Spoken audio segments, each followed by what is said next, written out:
Welcome to the Thriving Farmer Podcast. I'm your host, Michael Kilpatrick. Our mission is to inspire, educate, and celebrate sustainable farming. We believe that you can build a profitable, sustainable farm that gives you true farm freedom. Join us as we talk to farmers, innovators, educators, and entrepreneurs to glean their top takeaways in business and life. Real Organic Project is a farmer-led movement that provides an add-on certification held by over 1,000 certified organic, family-owned operations across North America.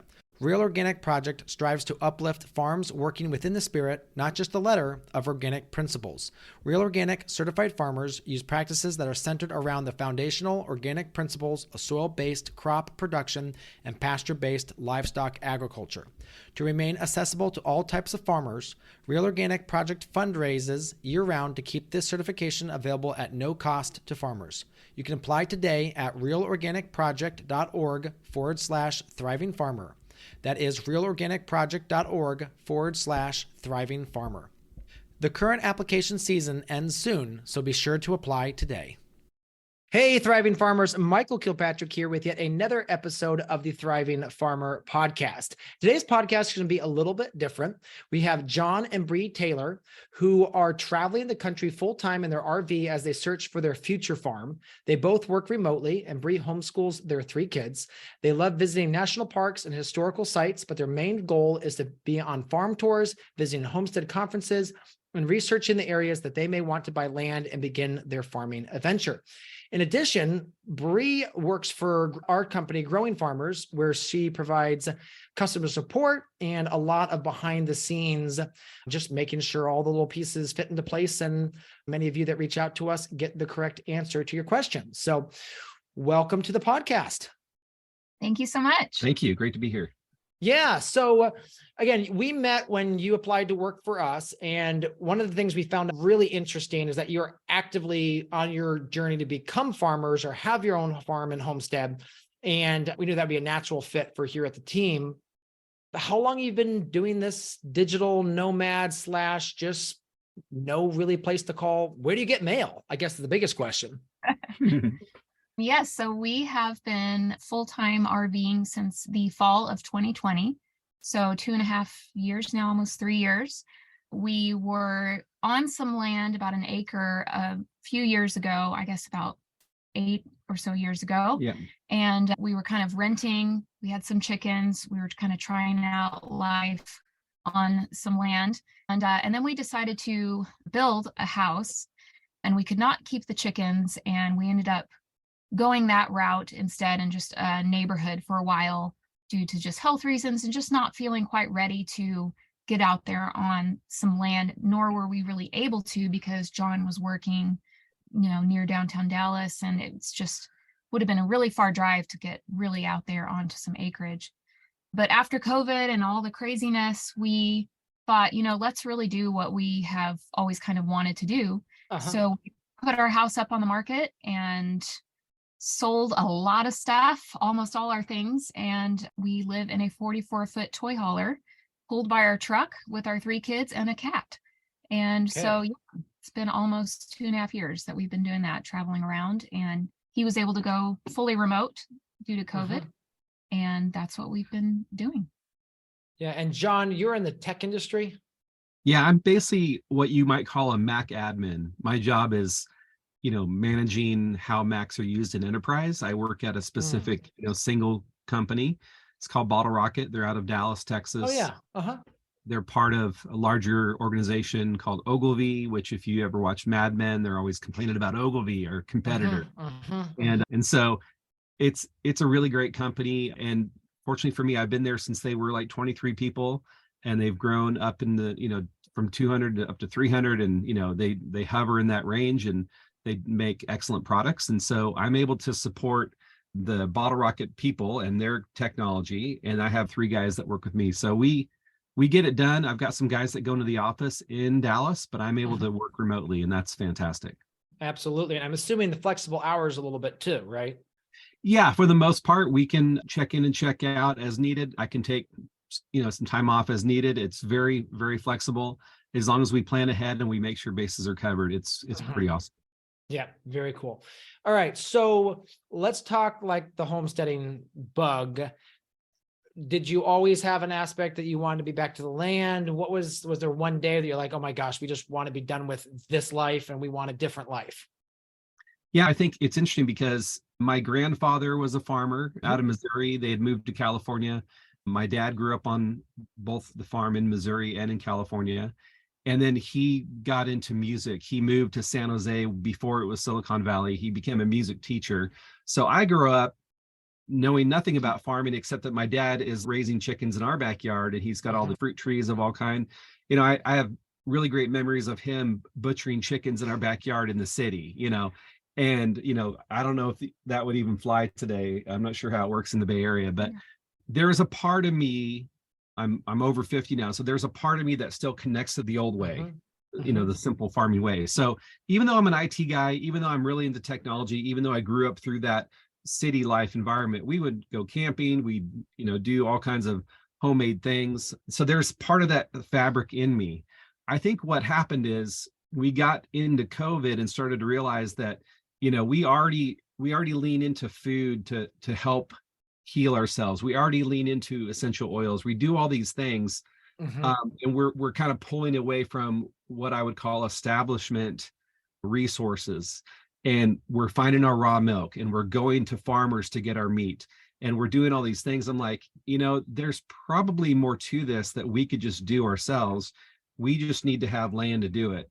And so I think that was the start of it. There was this little inkling of, you know, what else can we do?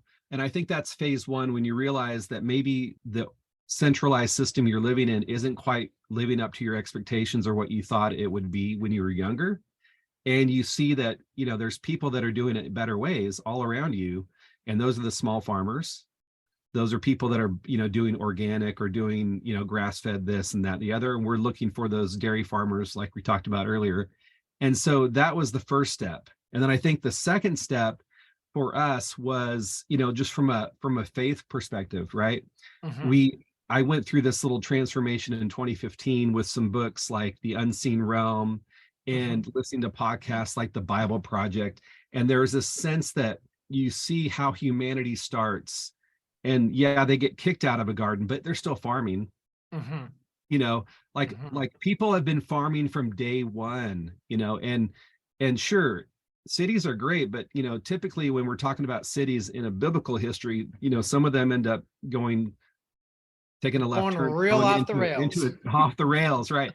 And so, and then I got into the whole health stuff with COVID and started connecting light and, you know, healthier water and EMF and all these things, and grounding. And I started to realize that, you know, ultimately the physical life that we have here on this earth, it is connected to an earth that was designed to flourish and fill us and feed us and, you know, enliven us.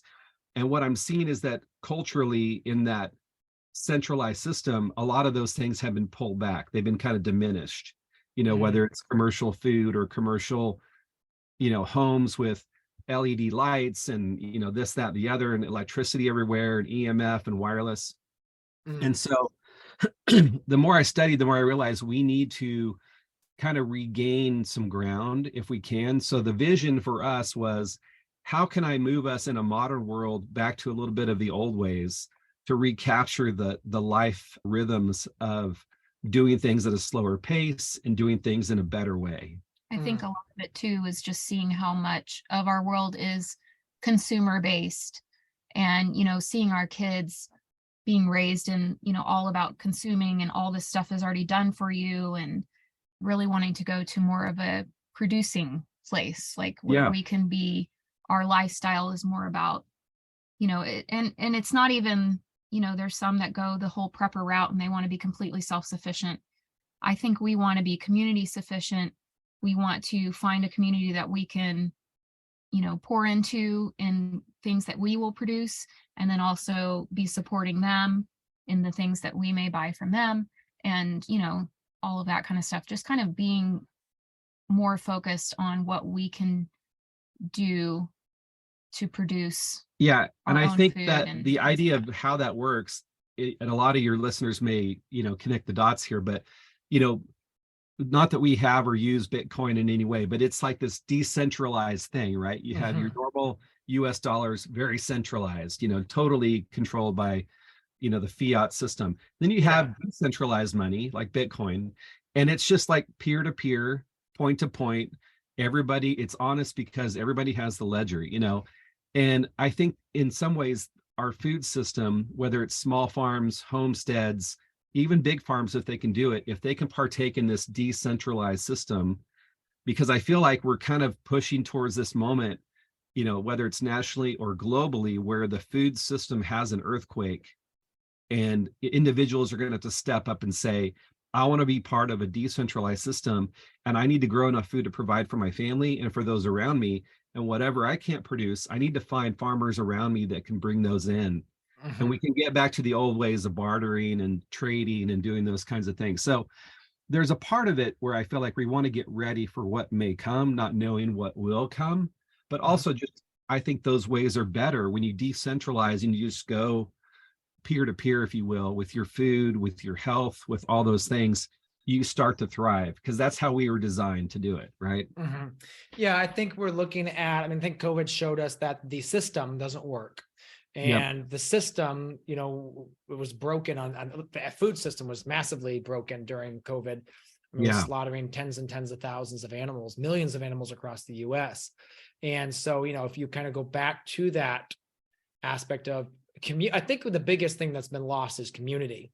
And unfortunately, you've got your Netflixes and your Prime videos, which again, silo you in your own little world with people that you're like, again, you're having like basically an experience with, but it's not actually a real human person. Amazon now delivers everything, so you never have to go to a store.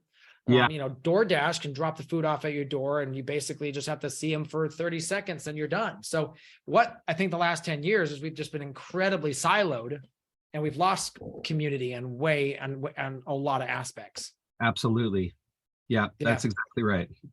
All right. So that was kind of the thought behind it. Talk to us a little bit about this journey and this trip you're taking, kind of like where are you stopping? So we've done a lot of educational stuff on our travels, but we also are trying to educate us, the grownups, with different farms and everything like that. So we've been to see Joel's farm, Polyface farm. We visited some pork farmers in Ohio, a mushroom farm in New York. We've gone and seen how maple syrup is made and gone to dairy farms. And so we've kind of been up through the Northeast. In the winter, we go to Florida. And right now we are in Asheville, North Carolina, and then we'll be heading up to Ohio for a homesteading festival there. So it kind of just depends on where we want to go. If there's a certain event that we want to go to, then we'll travel there. And then if there's certain places that I want to take the kids, or we have family that we want to go see. So it kind of depends. It kind of changes and ebbs and flows.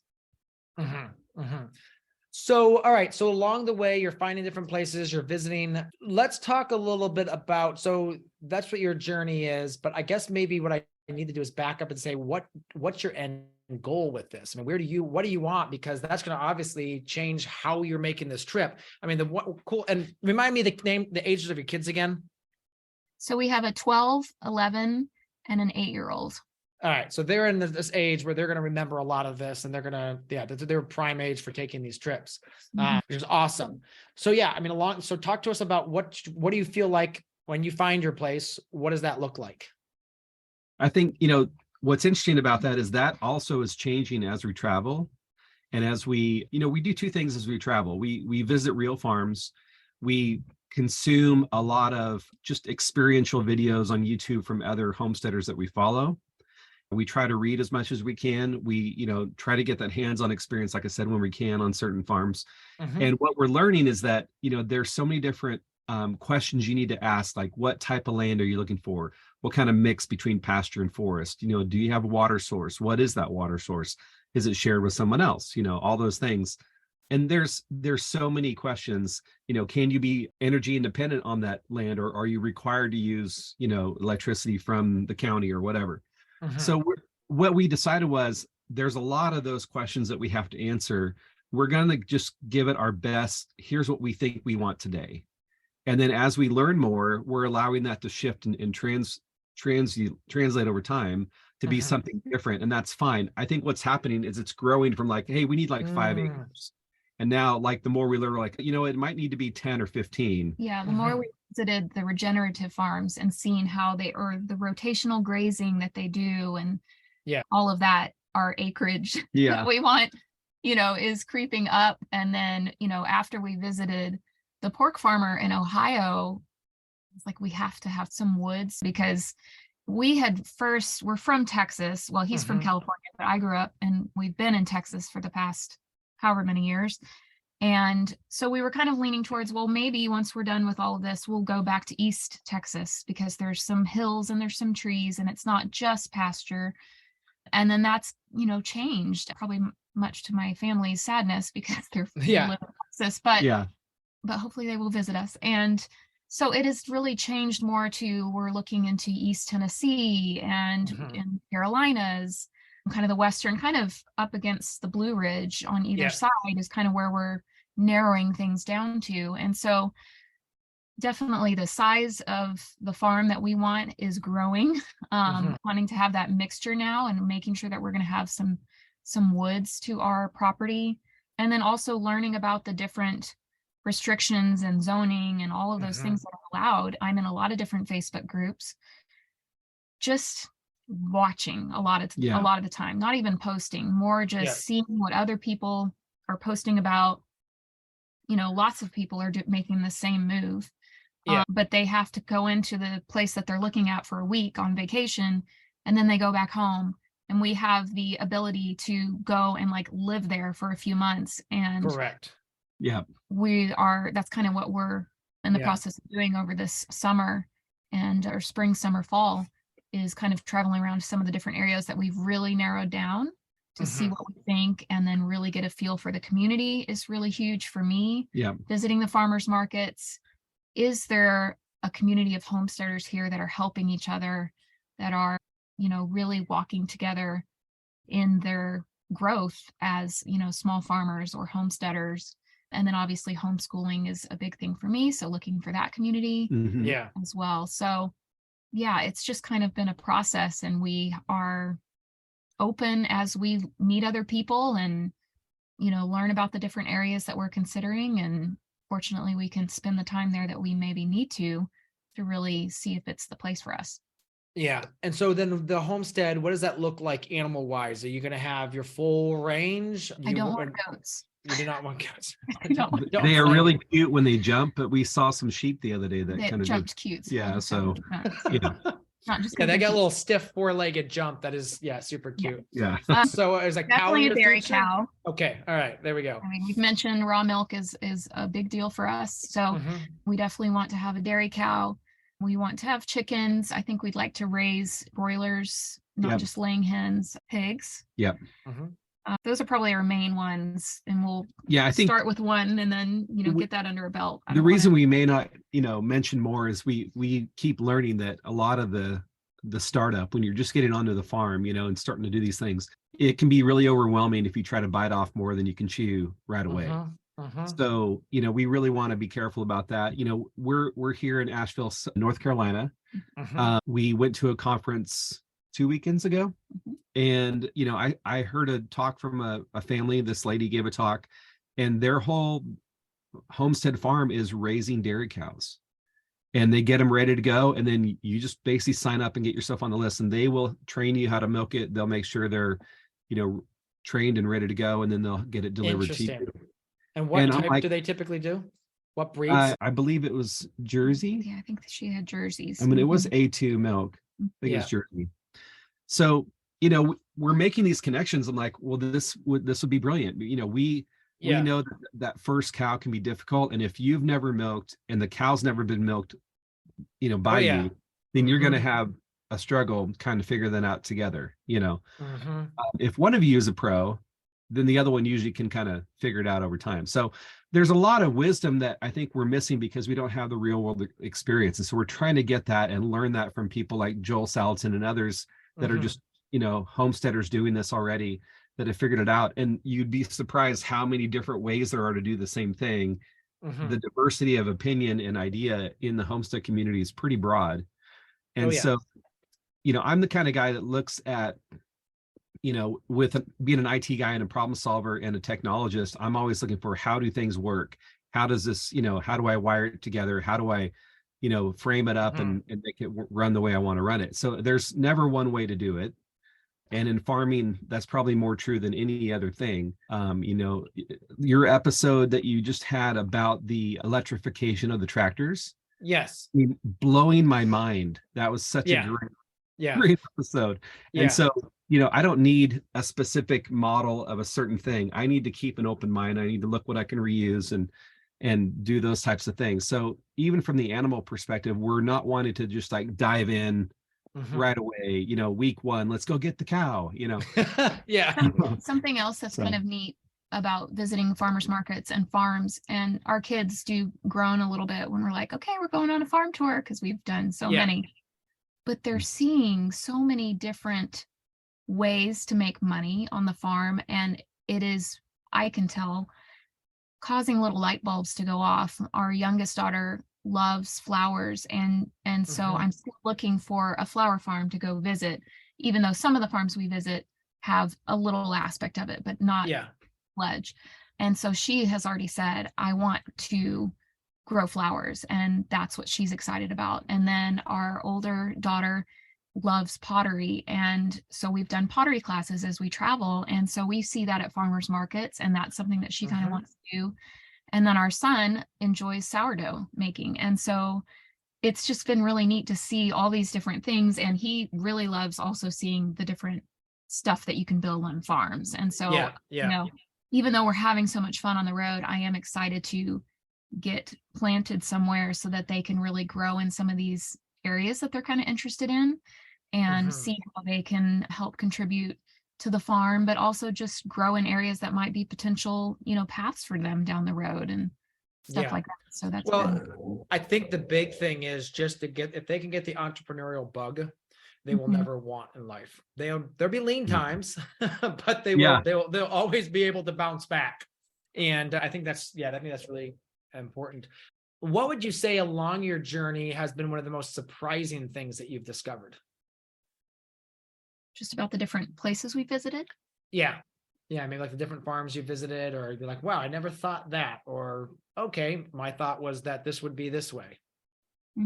Well, I don't know, the pork farmer that was doing, I don't know why, I feel like this probably isn't a great example, but when we see the rotational grazing, like when we went to Polyface, and they have so much acreage, and so they're moving them massive along. Amounts. Along. When we went to the pork farmer, we went into the woods and saw all the pigs and everything, and it was great. But what blew my mind was he has some dairy cows, and he has kind of the barn that he milks, and then he had like a dial hour. Yeah, like a sundial. Like hours clock. For his rotational grazing. So they would go out into this, hour. And then from the middle, they would just head into the different. And then they would go further back. Pie shapes. Yeah. The next day they would go further back within that section. And then he would, I don't know, and maybe that's common knowledge.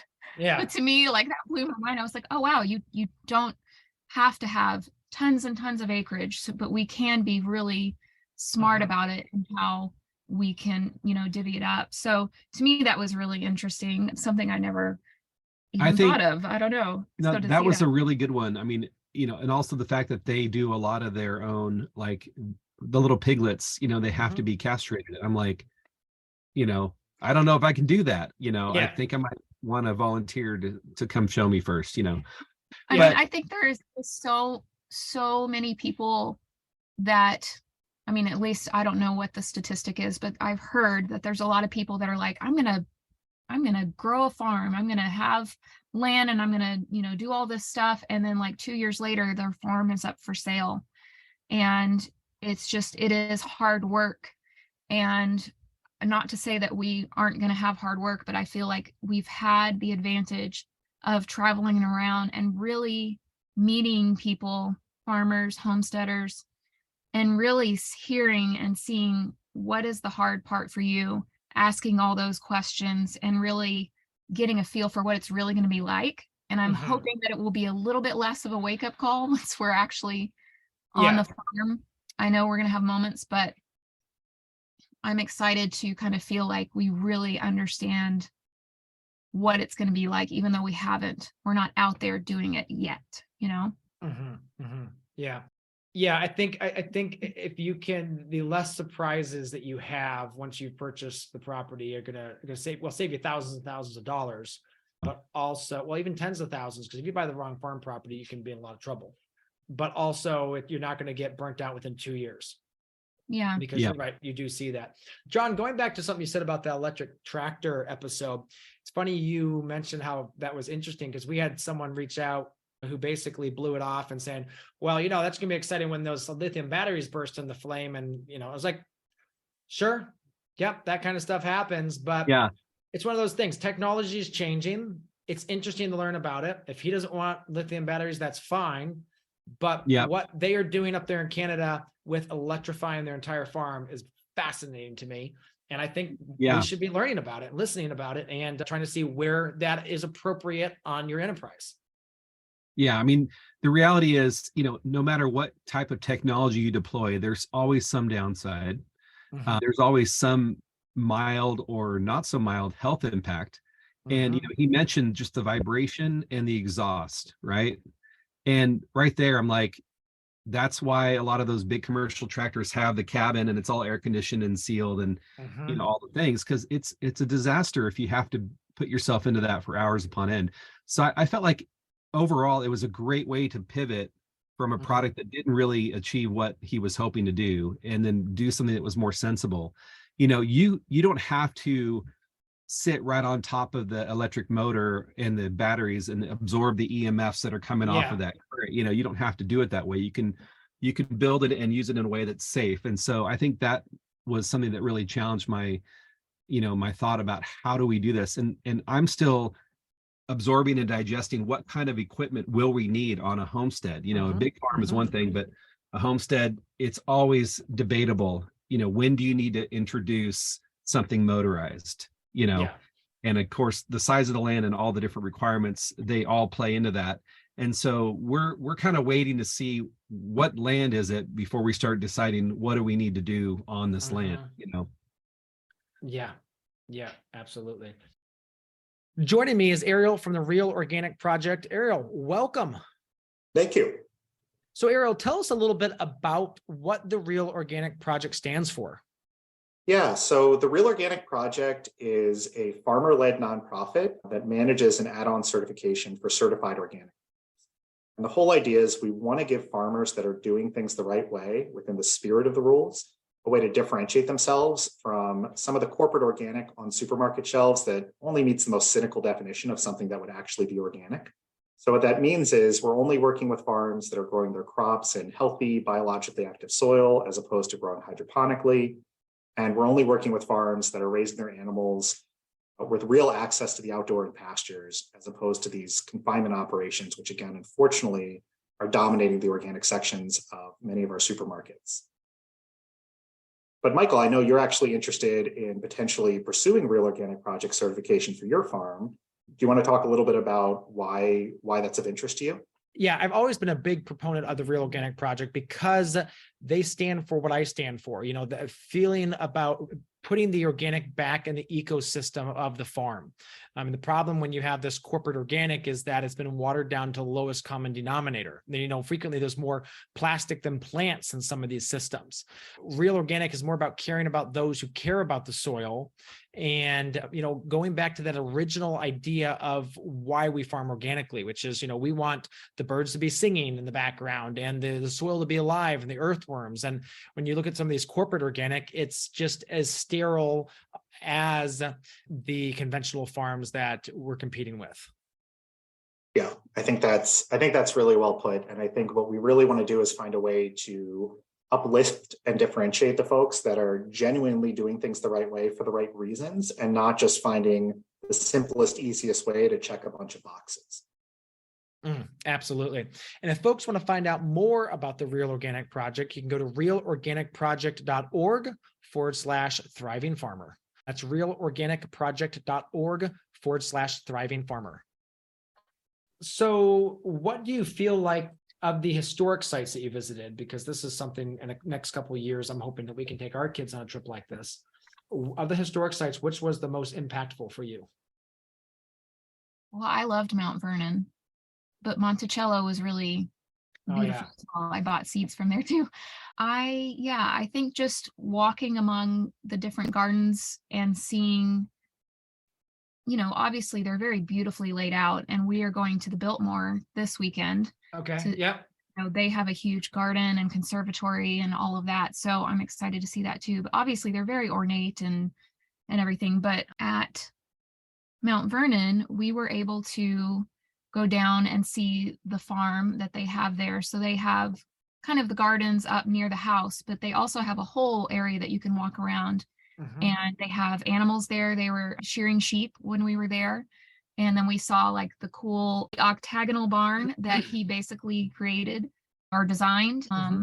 And so just learning about all of these old farming practices and all of that is really neat to see. And then we went to Williamsburg and also kind of walked around that area as well, and seeing all the little gardens and things. So probably Mount Vernon is what stands out to me the most. There is a place that my daughter and I went to that showed farms in different countries and time. I will have to look up the link of that place. Virginia. It was in Virginia. Oh, is that the colonial village, the village there in the Stanton area? Possibly. Yes, they have. Been to Yeah, a lot I of. think. Yeah, I've been there a couple times. Yeah, so you can kind of go see a farm in 1870, and then you kind of you drive your little golf cart down further, and then you see a farm in England, and that was really, really neat to kind of just see all these different things. And they had some people there that were in the different places that were making things and stuff like that. So that was also a really neat place to visit. Yeah, and then we're going to the Biltmore this weekend. So yeah. Yeah, very cool. And now then you're also heading up into Ohio to a couple different conferences or yes. As well. So we're going to a homesteading festival up there, and I'm really excited about that because it is very family oriented. Some of the places that they've been great, but there's not as much for the kiddos to do. And this one is going to have pottery classes and like a high ropes course. So our son is very excited to go do that. Yeah. We're learning. And so I'm going to learn how to can.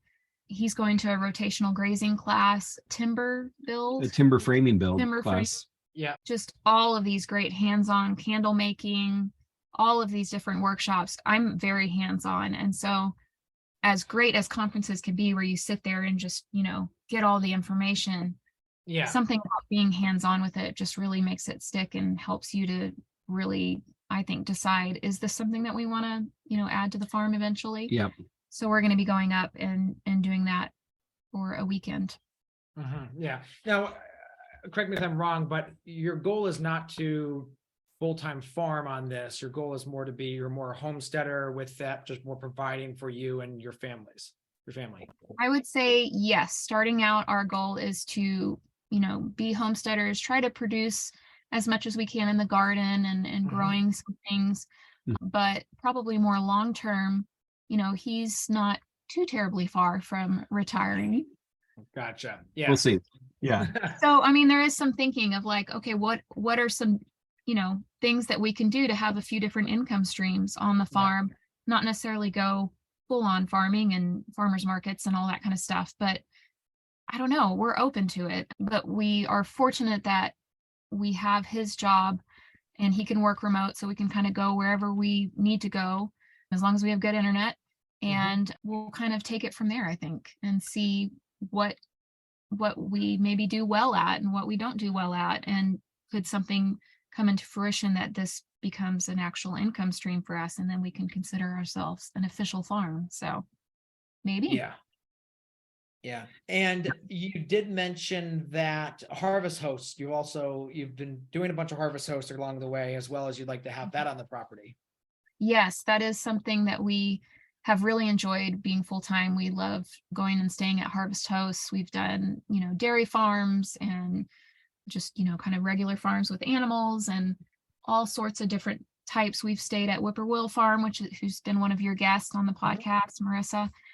Amazing farm down near Savannah, Georgia. And they have RV spots and like a little tiny house. And we really love seeing that. And, I've chatted with her about, how that works for her. And then there's a few other farms that do the same thing as we've traveled, where you can, not just stay for one night, but actually, pay and stay for the week, or, different things like that. And there's a whole organization where you can go and RV and stay on a farm for months for, the free spot and help on the farm and things like that. So, there's so many opportunities to go and visit those farms, but it's a definitely an interesting income stream potential for us, because we love the RV community and meeting other RVers, and they're just really cool people. And so it would be really neat to meet us then, to be on that side of it, and having people come through and getting to meet them and showing them the farm. And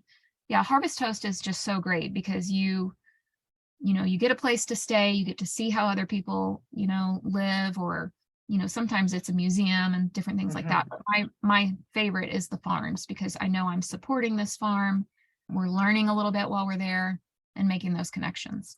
One of the ideas we had were for the visitors, if they want a wake up call, we would just box up one of the roosters and just set it right next to their window.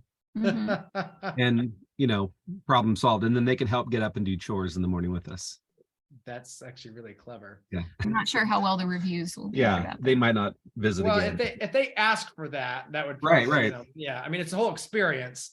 You could have it on like a wheeled little coop that you just at a certain time. And they say, I want to be woken up at 6:45. Okay, we'll wheel that coop over at 6:45 and open the window and let the rooster out. So cool. Well, what would you say to, someone who's living in suburbia and is looking, to take this journey? What kind of advice would you share? Well, I think, one of the things that really worked for us when this all started, like she mentioned, initially we were like, we've got to find some land around this North Dallas area that we can do it, because I have to be within reach of the office. And so, just wonderfully it has worked out for us to kind of be freed from that anchor point. And that's really difficult for a lot of people to do. They're not going to have that freedom.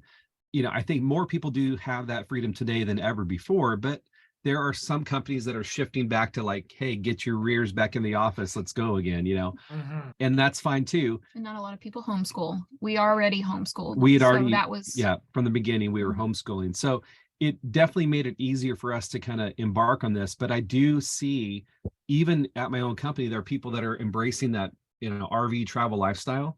And that's usually where it starts. And then they kind of shift their way into like, maybe I need to do things differently.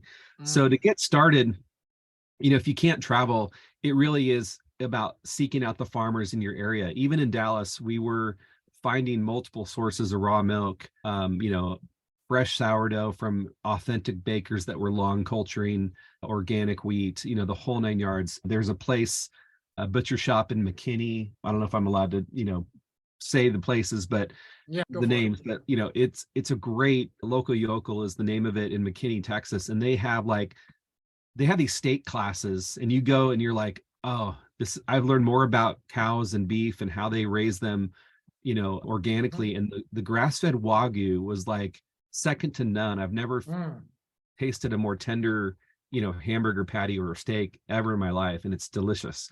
And then they would bring in the sourdoughs and the different cheeses from all these different farms. So, challenge number one for anybody that's wanting to do this is start thinking, if you haven't already, about where you get your food. That's just a given. If you're not questioning what's in the supermarket, you need to start doing that now. And you need to start learning, what constitutes good bread, good cheese, good dairy. That's going to be a process. I can't tell you how many conversations I've had about raw milk that went for about 3 minutes and then it was over, because they're like, yeah, I can't listen to this, or I'm not sure about that, or you're crazy. I'm never going to drink raw milk. And, not everybody wants to go buy 3 books about raw milk and read the history of it. I did. I wanted to do that. And it connected so many dots for me, but people that aren't going to do that, they're just not going to go there. So I think that's the first challenge, is like start to open your mind a little bit that there might be a different way or a better way to do things. And then just start making small changes, make connections with other farmers, because I think people instinctively will sense that they need to do that anyways. When the grocery shelves are empty and there's no pasta, how do you make pasta at home by scratch? Like, do you even know how to do that? Not that you need pasta to live, but it'd be nice to have once in a while. And so, it's those kinds of things. Start small, make relationships, start visiting those farms. And then if you say, you know what, I want to get my family in a place where I can grow, I can have an animal, it may just be as simple as moving, 5 miles out of town. And now you're out of the city and you're in the county. And the county is like, you can do whatever you want. Here's your 5 acres, have fun. Yeah. So I think that's a great way to start. I think there should be more conversations among people about going in on land together. Many of our friends I'm always like hinting, come on, we can buy this together. We can buy this together, and then we can, split it and, all that kind of stuff. And no takers quite yet, but still working on them. But we've met some people, lots of different people on the road that are doing the same thing, that are looking for where they want to be. And unfortunately, none of those friendships have where we want to be in the same place yet. We have some people that are going to Wyoming this summer to buy. But yeah, I think talking with other people and or generational farming, there's hardly any of that anymore. I think that is so cool, and I'm hoping that our next generation will want to stay close by at least and be a part of a generational farm. And speaking of that generational farm, there were quite a few people at church before we left town that I would talk with, and they're like, oh yeah, our family has 50 acres just outside of Dallas somewhere, over here an hour away. If you don't have access to that land to buy it, but it's in the family, start calling your relatives and saying, can we come out and start setting up our garden? Can we do some stuff here? Can we, make something as an emergency backup, whatever that may be? Because I do think there's two elements. There's the prepper mindset. Then there's just the people that just want to have access to their own food. And then from there, it can just blossom into whatever happens for them. They love it so much, they want to quit their job and farm full time. That happens. So, it could be family land, and the family's just like, well, you're doing such a great job with this land that I never use. Let's figure out a way for you to buy it from us, I think another thing that people, if they are not able to, go fully remote in their RV, Airbnb, there's lots of other websites out there, I'm sure, where you can search for a farm stay, and you can go stay on a farm in a cute little tiny house or whatever, or a little glamping tent, or cabins, or all sorts of things, or a yurt. There's so many options out there. You don't have to just have a camper, but maybe make that your vacation this year instead of, going somewhere else. Maybe you go and stay on a farm and, help them milk and help them collect eggs and, just see what it's like. I think that you don't necessarily have to do the whole full-time RV thing. You can still definitely seek them out. Or if it's just a Saturday, I think just making an effort to get out there and meet other farmers and homesteaders and just see what life is like out there. No, I think that's a great idea, to take your vacation and visit a few farms instead of the beach. There's too many people on the beach. All right. Well, it has been a pleasure having you two on and sharing your journey and your story. And, as Jon said before we got on, and we'll have to back on in about a year or so when you bought your property, and we'll talk about, how you found it and all the fun stuff around that. So again, thank you two for coming on and sharing everything. Awesome. Thank you for having us. Thank you so much. Absolutely. Real Organic Project is a farmer-led movement that provides an add-on certification held by over 1,000 certified organic, family-owned operations across North America. Real Organic Project strives to uplift farms working within the spirit, not just the letter, of organic principles. Real Organic certified farmers use practices that are centered around the foundational organic principles of soil-based crop production and pasture-based livestock agriculture. To remain accessible to all types of farmers, Real Organic Project fundraises year-round to keep this certification available at no cost to farmers. You can apply today at realorganicproject.org/thriving farmer. That is realorganicproject.org/thriving farmer. The current application season ends soon, so be sure to apply today. So there you have it, another episode in the books. So I'd love if you would hop on over to iTunes and leave us a rating and a review. Those mean everything to us. We love to hear what you're thinking. If you have a podcast guest that you can recommend, please pop on over to the Thriving Farmer Podcast website and leave us a review. That's thrivingfarmerpodcast.com.